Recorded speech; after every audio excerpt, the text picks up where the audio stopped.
या वीणावरदण्डमण्डितकरा या श्वेतपद्मासना या ब्रह्माच्युतशङ्कर प्रभुदेवी देवै सदा वन्दिता सा मां पातु सरस्वती भगवती निःशेषजाड्यापहा.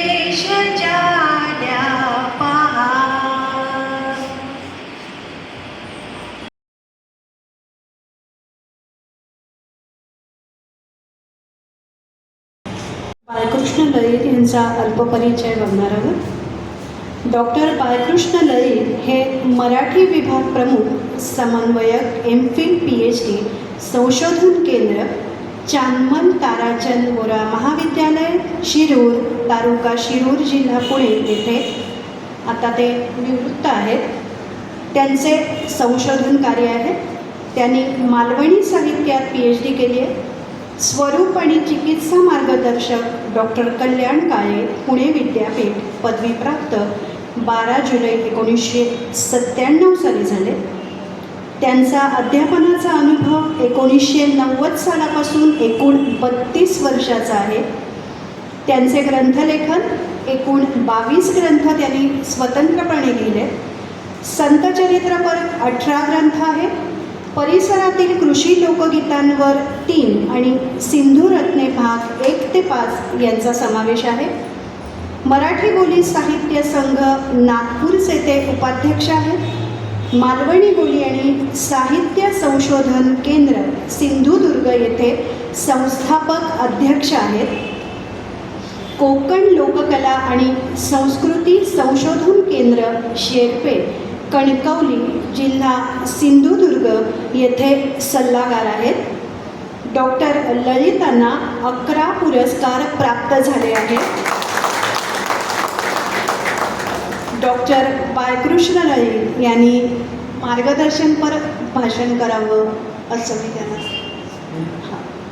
मालवणी साहित्य याच्यावर मार्गदर्शनपर भाषण करावं असं मी त्यांना विनंती करते.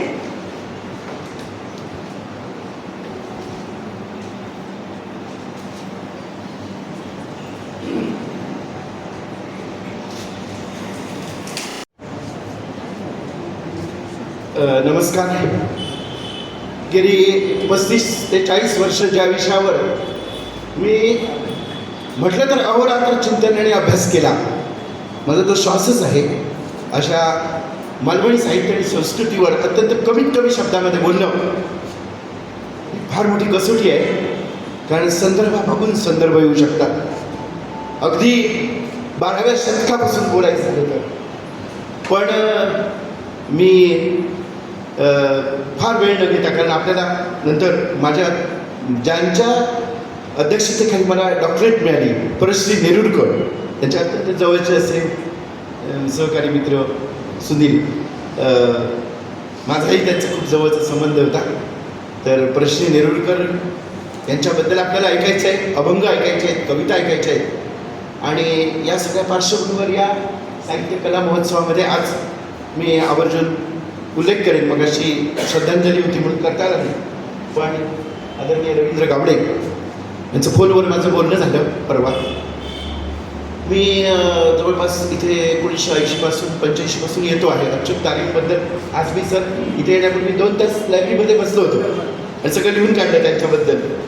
अच्युत तारीख बाहेर लिहून देत नाही तर मी ग्रंथ झेरॉक्सही काढता येईल ना, झेरॉक्स करायचे तर पैसे खूप लागले, हाताला लिहून काढले. 2 तास बसलो होतो लायब्ररीमध्ये. तर अच्युत तारीख यांच्याबद्दल मला उत्सुकता होती. त्यांच्या 4 पुस्तकं मला मिळाली. 4 पुस्तकं मी 2 तासात संपवली, लिहून काढलं.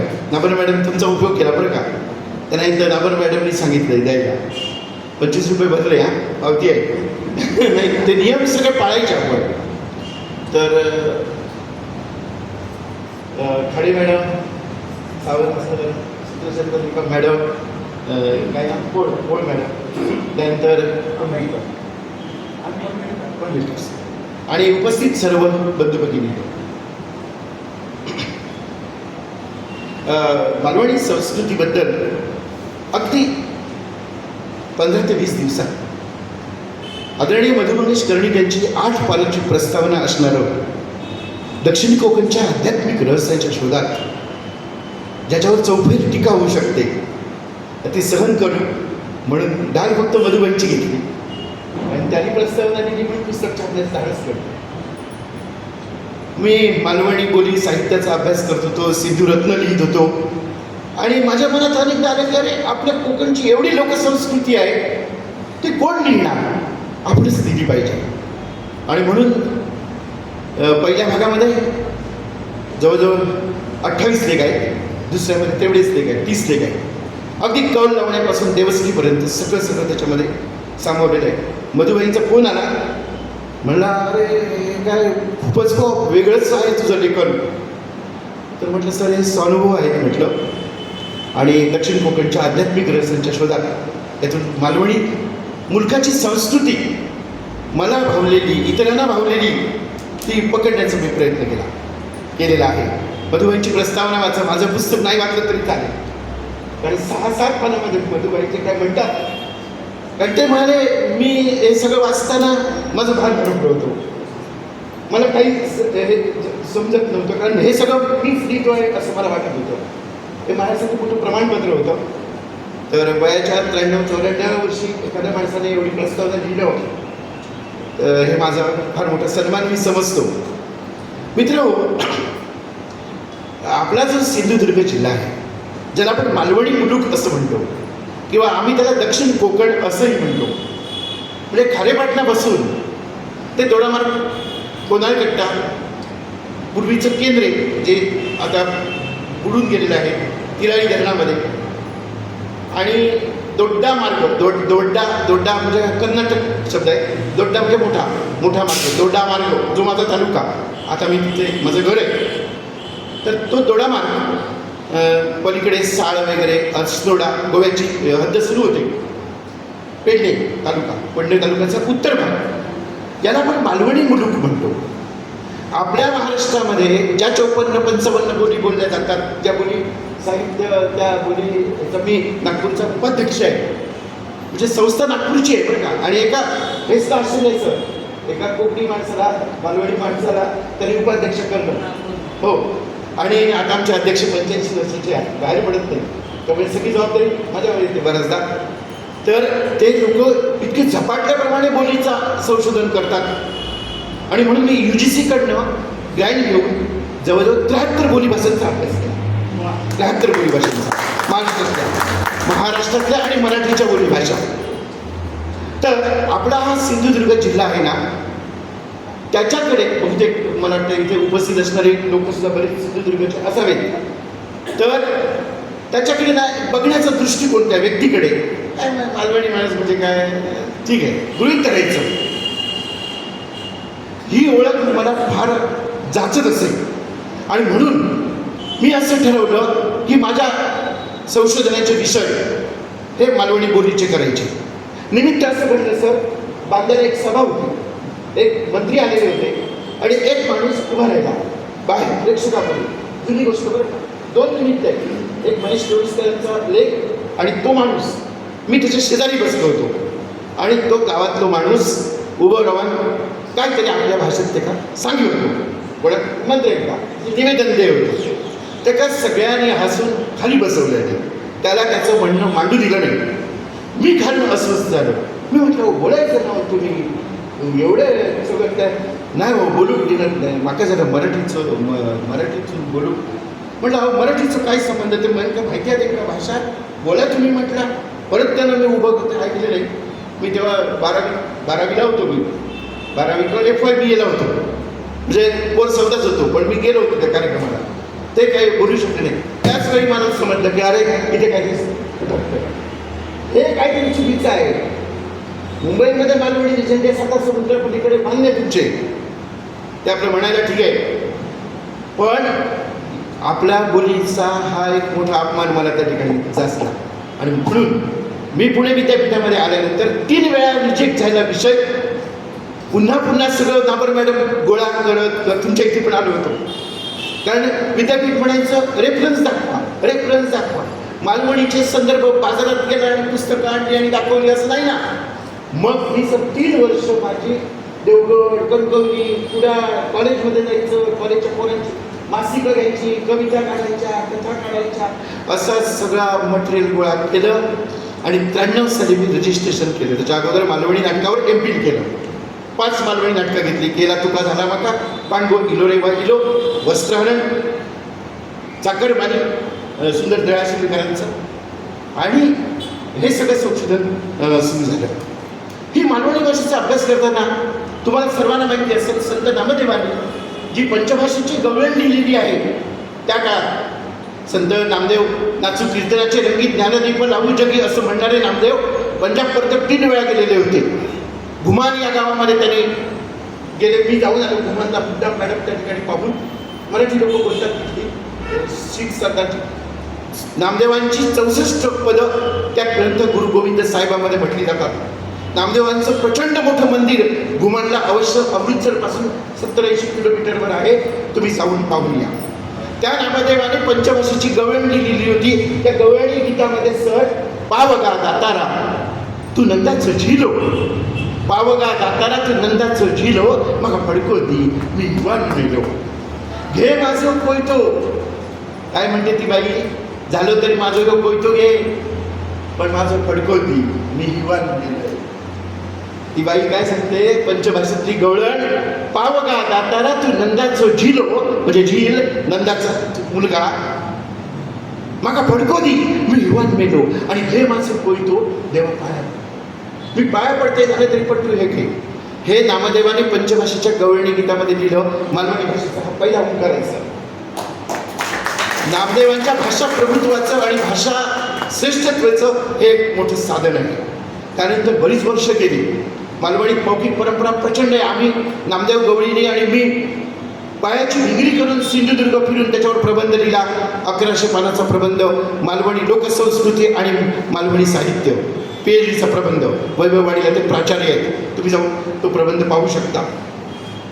तर अशी जी मालवणी भाषा आहे, मालवणी संस्कृती आहे, मालवणी निसर्ग आहे, लोकगीतं आहे, कथा आहे, चालीरीती आहे, परंपरा आहे, 12-5 दिवसकी आहे, भात शेती आहे, माड, पोफळ, आंबा, फणस, सगळं मालवणी मुलखामध्ये आहे. निसर्गाची लयलूट आहे. असा मालवणी माणूस, हा मालवणी माणूस मालवणीतून लिखाण करण्यापूर्वी 1895ला जो जॉर्ज गिअर्सनने 7वा खंड मराठीचा लिहिलेला आहे, लिंग्विस्टिक सर्वे ऑफ इंडियाचा, त्याच्यामध्ये मालवणीची कथा भाषांतरित करून दिली पहिली. बापूस आणि त्याचं झील म्हणून ती कथा पहिली. त्यानंतर अब कोल्हटकर म्हणून होते, त्यांनी वधू परीक्षा नावाचं नाटक लिहिलं होतं. त्या नाटकाच्या प्रस्तावनेमध्ये माझी नजर चुकली नाही सर, त्यात एक वाक्य होतं, मला याद मालवणी पात्र लिहायचं होतं. 1905 म्हणजे 1905 साली सुद्धा मालवणी हा शब्द होता. आणि बुलढाण्याला राहणाऱ्या माणसाला वाटत होतं की आपण काय करावं, मालवणी पात्र लिहावं. त्यांना ते लिहिता आलेलं नाही, कारण त्यात ते लिहिलंय. म्हणून मी शोधत होतो मालवणी माणूस की मला मदत करणारा, पण तो त्यांना बुलढाण्याला मिळाला नाही. मित्र हो, अशा पार्श्वभूमीवर नंतर तुम्हाला आठवत असेल विक्रू नेरुरकर. त्या विक्रू नेरुरकरांना फार त्रास झाला. त्यांनी बेळगावला गेलं असताना तिथल्या लोकांना त्यांनी सांगितलं, लोक म्हणाले की तुम्ही काही कोकणी मालवणी गाणी म्हणा. आणि तिथे थे दिला घराचे आठवरे आणि 5 तरी रुपये पाठवले. हे ग्रामोफोन HMVने त्या काळात रेकॉर्डिंग केलेलं गाणं. थे जिला घराची आठवरे आणि 5 तरी रुपये पाठवले, कराची मुंबईचे तुम्ही चाकरमानी. आणि मग ती सांगते, भोरोरेडो मरण गेलेलो असा, शेतात काय या नाही, पिकाक नाही, तू काहीतरी कर, पण 5 रुपये पाठवे.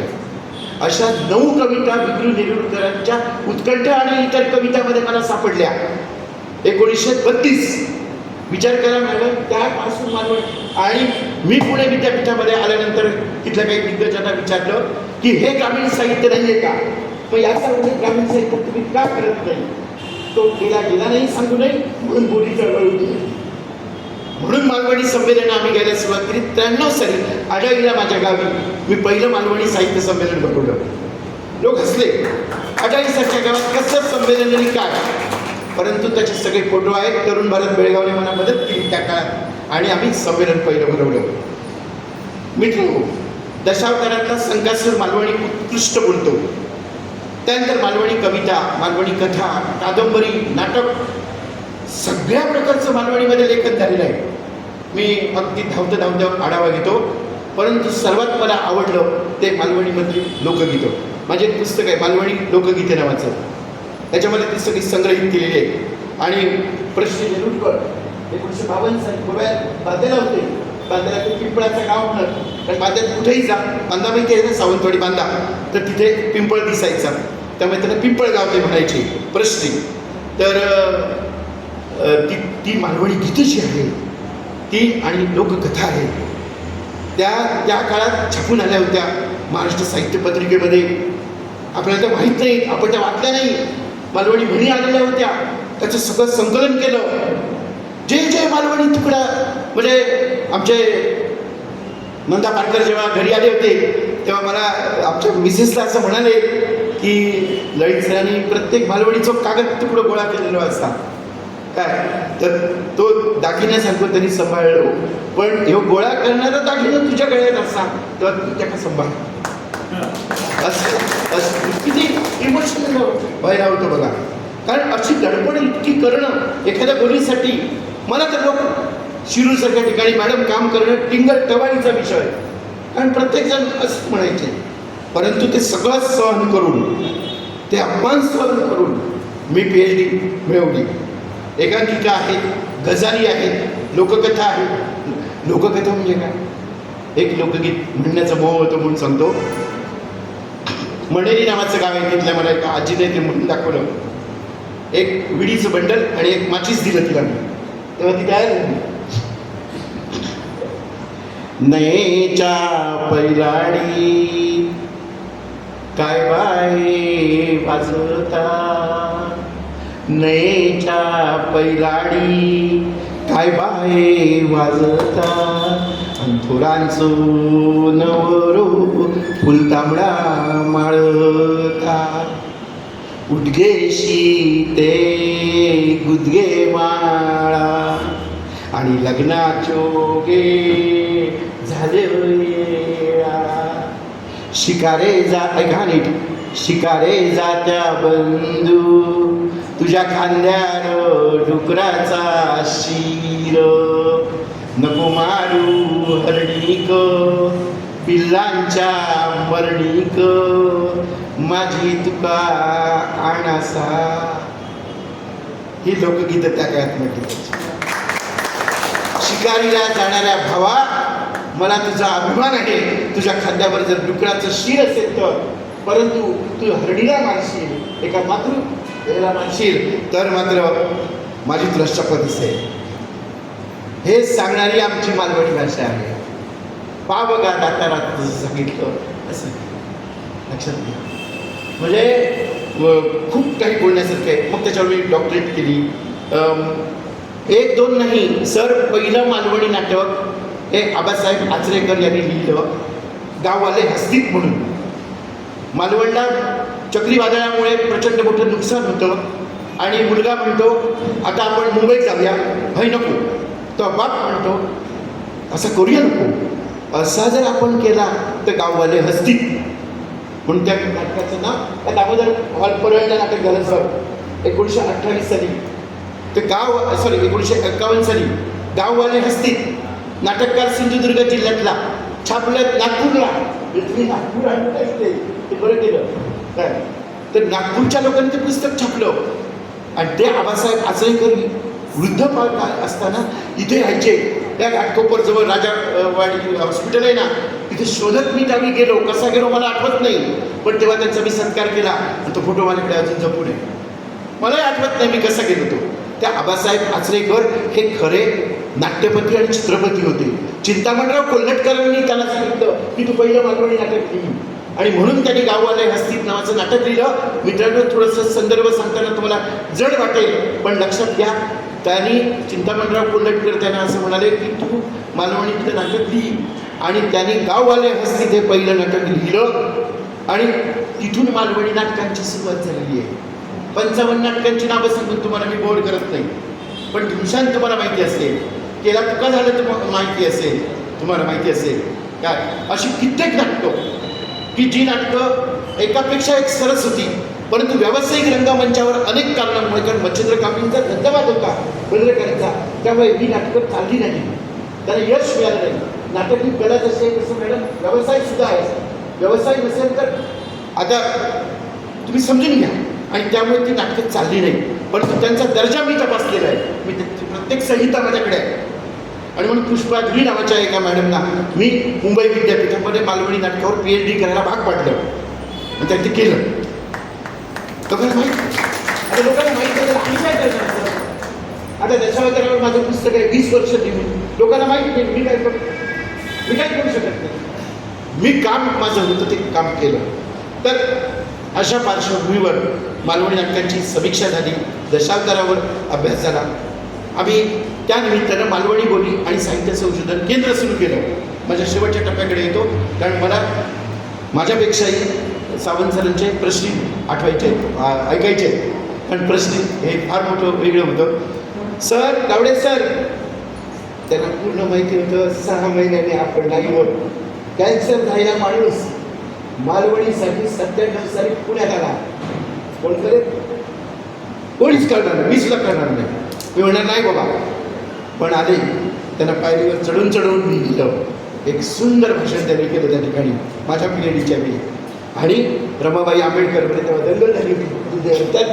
त्याच दिवशी PhD मिळाली. म्हणजे आमची PhDची सुद्धा हे बघा काय, माणसं फारशी नव्हतीच. नंदा पारकर आलेले होते, माझे आई वडील आलेले होते, आणि काही एक 10-15 लोकांच्या समोर मी मालवणीवर बोललो. आना पेडणेकर नावाचे लेखक होते अलिबागचे, ते आले, इंग्रजीचे प्राध्यापक असे. आणि इथले ऑपेरा हाऊस साहेब होते, डॉक्टर होते, G.S. टिळक म्हणून युरोलॉजिस्ट होते, प्रख्यात युरोलॉजिस्ट माहिती असतील, ते आले होते त्या PhDच्या व्हायवाला पुण्यामध्ये. मी म्हटलं डॉक्टर साहेब तुम्ही कशा? केवळ तुमच्या प्रेमामध्ये, मला तुमचं काम माहिती आहे म्हणून मी आलो. तर अशा थोड्या लोकांमध्ये डॉक्टर G.S. टिळक युरोलॉजिस्ट मोठे, वय वर्ष त्यांचं तेव्हा 70-75 होतं, पण ते त्या ठिकाणी PhDच्या व्हायवाला रे मालवणीची अशा पद्धतीने PhD झाली. मग आम्ही शब्दकोश तयार केला, कविता संग्रह सगळे गोळा केले. 2 मुली आता, एक घोरपडे नावाच्या, आणि आता त्यांना बोलवलं होतं मी, अंजली गोरेगावकर म्हणून एक मॅडम आहेत सांगते, तर ते दोघं जण मालवणी कवितावर PhD करतात, दोघं जण. म्हणजे मी करून थांबलो नाही, तर माझ्या नंतरची जी काही लोक आहेत त्यांना मालवणी भाषेच्या संदर्भात संशोधन करायला मी भाग पाडलं. अशा पद्धतीने पहिलं संमेलन आडाईला झालं 94 साली, दुसरं कणकवलीला झालं, तिसरं कुडाळला झालं, परत कसालला झालं, परत कणकवलीला झालं, आणि आम्ही दादरला आलो. नायकला दादरला महापौर महाडेश्वर आलेले होते. कमाल हे न बोलव, म्हणजे तसं मी काही गेलो नव्हतो त्याला भेटायला. झालं काय की ह्या संमेलनाचं जी जबाबदारी असते की आमचं कुटुंब घेतं, त्यामुळे सावंत लोकांचं असे समज झाले ह्या सगळ्या ललितांचाच सग गेलं, आणि हे कोण घेणार आहे असे काही लोक म्हणायला लागले. तेव्हा आम्ही असं सांगितलं की तुम्ही करा, आम्हाला काय आम्हीच केलं पाहिजे असं नाही. जसं आता सावंत सरांनी हा मेळा भरवला, कोणी करू शकतो असं काही नाही, पण आमच्या बॅनरखाली करावं लागेल तर काही नियम नाही, कारण आमची संस्था रजिस्टर्ड संस्था आहे, नोंदणीकृत संस्था आहे. जसं तुमची पुस्तकं घ्यायची असतील तर 25 रुपये भरले पाहिजे, नियम आहे तो नियम. आपण तसं आमची संस्था जर करायची असेल, आमच्याकडे मालवणीवर आता 4 लोक अध्यक्षपदासाठी आहेत. मला माहीत नाही, कदाचित सावंत सर सुद्धा थोड्या दिवसांनी अध्यक्ष होऊ शकतात. हो, होऊ शकतात, कारण आम्ही अशा माणसाला अध्यक्ष करतो काय की आता प्रभाकर भोगले, गवाणकर अशी लोक आमच्याकडे झाली. आता दादा मडकेकर होणार आहेत पुढच्या वेळी. तर अशा पद्धतीने आमची संमेलनं झाली. तर मालवणीबद्दल खूप किस्से आहेत बोलण्यासारखे. आता वेळ नाही आपल्याकडे, मौखिक परंपरा आहे, मालवणीतील संस्कृती आणि समाज दर्शन घडलं. मालवणी माणसाची एक स्वतंत्र ओळख आहे, त्याच्याबद्दलचे माझ्याकडे भरपूर किस्से आहेत, पण आता खरंच वेळ नाही. काय तर मालवणी हा अभिमानाचा विषय आहे हा असतो. आता सुद्धा ना इथे दुपारी मी उतरलो तर इथे मल्हार नावाचं हॉटेल आहे आणि गंधर्व.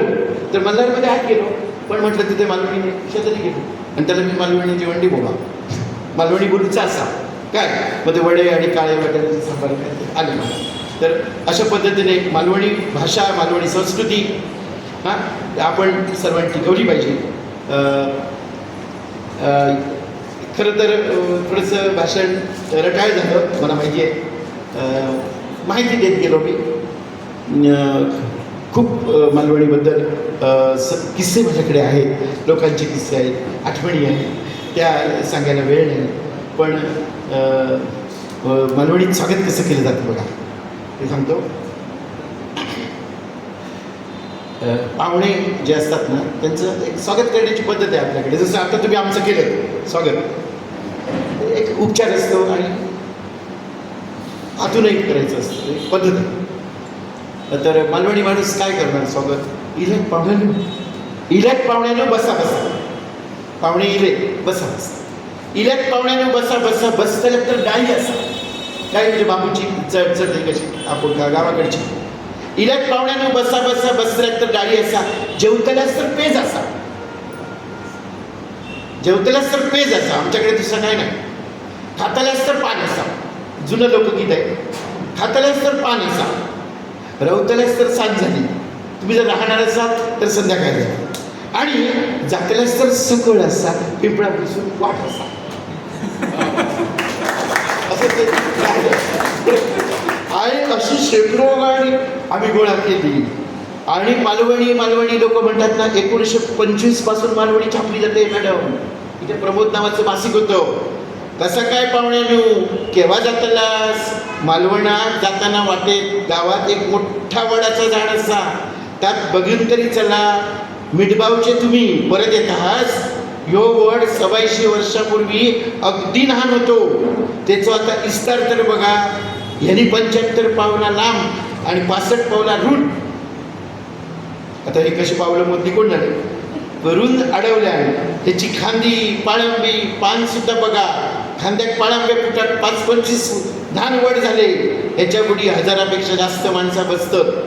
गुडघ्याचं फरफटको असे अनेक किस्से आहेत. मालवणीचे अभ्यासक अनेक आहेत. मालवणीत गारणं घातलं जातं आणि ही गारणे आम्ही जवळजवळ 40 वेगवेगळ्या प्रकारची संकलित केली. ते गाणं शेवटचं घालून मी थांबतो. पुन्हा एकदा स्वर्गीय नानांना भावपूर्ण श्रद्धांजली. त्यांनी मालवणी बोलीभाषा लिहिली आणि शंका असेल तुम्हाला म्हणून सांगतो माझ्याकडे स्क्रिप्ट आहे. आता पुस्तक मिळत नाही पण मच्छिंद्र कांबळेंना धन्यवाद दिले पाहिजे. नानांनी जे लिहिलं ते सादर झालेलं आहे काय बरं मी आता परत नाही काय अरे काय येते त्या खूप तास असं ते काय सगळं आहे नानांनी लिहिलेलं आहे त्याच्यामध्ये भर नाही. आता अनुषंगिक काही एखादा संदर्भ येतो हसण्यासाठी काय समजून द्यायचा व्यावसायिक नाटक आहे एखादा संदर्भ येणार. आता मी इथे गावडे असं म्हटलं तर चालणार ना कारण गावडे परंतु ही आपली देवता असतात. त्याच्यावर मी लिहिलं सुकळ वाटाची गावडे परंतुचं एक मोठं देऊळ आहे बरं का. शिलाबाई बापवता येणार तर गावडे प्रभू ही खरी 12/5ची जी 12/5 देवस्कीची जी सुरुवात आहे ना ती गावडे प्रभू बसून आहे. लोकांना माहीत नाही. पूर्वेचं वस धाडवस अक्को तक्को वस या सगळ्या खरा पण गावडे बसले ते गावडे मुगीत नाही आहे बसले. गावडे प्रभू म्हणजे गावडे परब यांचा वंश त्यांनी ते सिंधुदुर्गामध्ये देवस्कीचं सुरुवात केलेली आहे असं अनेकांनी म्हटलेलं आहे. काय त्याचे कारण आहे प्रत्येक ठिकाणी गावडे परबूचा वज असतो असं. आमच्या आढळीला जे कारण घातलं ना आता कोणाला घालता येत नाही पण मी ते त्यावेळेस संकलित केलं होतं. जय देवी तू माय माऊली ग्राम देवता कुलदेवता असं पद्धतीने तिथे घालतात ते सांगतो. प्रत्येक ठिकाणी पद्धत वेगळी आहे. जय देवी तू माय माऊली ग्राम देवता कुलदेवता प्रमुख पंचायत 12/5 12 माया अवघ्या पंचायतना सांगणा करतोय. आज तू कुळाची माया आज तू कुळाची माया आज तू स्थळाची माया आज तू ब्राह्मण माया आज तू मूळ पुरुष. कुळ थांबो काम मायेचो वस प्रियेचो वस गाव जोडतो गावडे पडप आज मागण्या जोडतो निराकारात आज त्याचप्रमाणे तू कुळाचो पूर्वस स्थळाचो पूर्वस बेताळ भावय घडवस निधीचो तू अधिकारी बाराचो अधिकारी त्याचप्रमाणे तू बाराचो काम बारावस पंचायतन जैन महादेव लिंग आज तू मागचा जलाम पुढचा जलाम तू पूर्वेचो महारिंगण या महारिंगणाच्या देवळाचे गारण करण्यासाठी डॉक्टर बाबासाहेब आंबेडकर 1952 साली झारापला पडूची पातर येथे गेलेले होते आणि बाबासाहेब आंबेडकरांनी भारतरत्न डॉक्टर बाबासाहेब आंबेडकरांनी विश्वमानव बाबासाहेब आंबेडकरांनी आपल्या कोकणातली बालवणी गाराणी संपादित केली जनता मासिकामध्ये ती छापली हा आपला म्हणजे बाबासाहेबांना सुद्धा बाबासाहेबांसारख्या विद्वान माणसाला सुद्धा मालवणीबद्दल गाणी माझ्याकडे पुरावा आहे जनता मासिक काढून बघा बाबासाहेबांनी त्याच्यावर लिहिलं आणि त्यात त्यांनी लिहिलं ही लोकसंस्कृतीची गाणी टिकवून ठेवली पाहिजेत असं बाबासाहेब म्हणतात आज तू पूर्वेचो मारिंगण तसेच चव्हाट्याचो धिक्कारी जन्म जोडतो जन्मोदेवचा प्रमुख ईश्वरनी बातेकार स्वयंभूतू गिरोबा त्याचप्रमाणे तू मोरगावचो म्हातारो बाबा आज तू 48 किड्याचो थापेश्वर देखील आज तू सांगणा करतो आज तुझ्याकडे हे चौखांब्यात सगळी खांबे असतच आहे सर आज या चौखांब्यात ही रेत पिरगी जमली असा मागणा मागता आज हे सर यांनी सावंत सरांच्या मार्गदर्शनाने गाडवे सरांच्या मार्गदर्शनाने साहित्य कला महोत्सव साजरा केलेला असता हो महोत्सव शेवटपर्यंत लोकांनी असा कर ते काय यश दी नाहीतर आपली कविता झाली की प्रत्येक जण एक जण जाय तर तसं तू करू नको त्यांका तू आडकाठी घाल त्या सगळ्यांची चूक अपराध पोटात घालूची आज सांगण्यात येतो तर हातात धरूचा आणि माग मर्यादेप्रमाणे बाराच्या मांडात सामील होऊचा जेचो मेळ त्याच्याकडे देवचो मागार वदाचा आणि जमलेल्या प्रयत्न चांगलो माग सांगायचो आणि जर कोणी नाही नवस अय अंगवान कै कौतुक केला असत आणि तर बाहेरचा बाहेर फेकून दी तिकडे याच्याकडे जाऊन देता त्या कोयजूर बीचच्या तिकडे